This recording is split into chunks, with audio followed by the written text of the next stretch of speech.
আজ প্রথমবার কলকাতার বাবুঘাটে গঙ্গা আরতি দেখলাম। আজ বিকেল বিকেল রেডি হয়ে বেরিয়ে পড়েছিলাম। কোথায় গেলাম আর কি করলাম জানতে পুরো ভিডিওটা দেখতে থাকো। হাই এভরিওয়ান, আমি বৈশাখী। আরও একটি মিনি ব্লগে তোমাদের ওয়েলকাম। আমার কয়েকটা জিনিস কেনার ছিল, তাই জন্যই স্প্ল্যানেট যাওয়া। আর এখানে দেখো টিকিট কেটে আমি পৌঁছে গেলাম মেট্রোয় করে স্প্ল্যানেটে। লাস্ট কিছুদিন ধরে কলকাতাতে তো সারাদিন ধরে বৃষ্টি হচ্ছে, রাস্তাঘাটও বেশ শুনশান ছিল।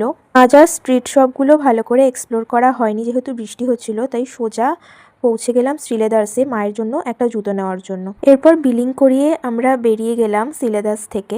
জাস্ট দুটো জিনিসই আমি এখান থেকে নিয়েছি, একটা জুতো আর একটা ওয়ালেট। এরপর চোখে পড়লো একটা মিয়ামরের দোকান, আর একটা নতুন আইটেম লঞ্চ করেছে, ডাবল চিকেন ইন্টারনেট। তো সেটাই ট্রাই করলাম, বেশ ভালোই ছিল খেতে। স্প্ল্যানেটের কাজ সেরে একটু চলে গেছিলাম বাবুঘাটে, আর সেখানে দেখলাম এই সুন্দর গঙ্গা আরতিটা।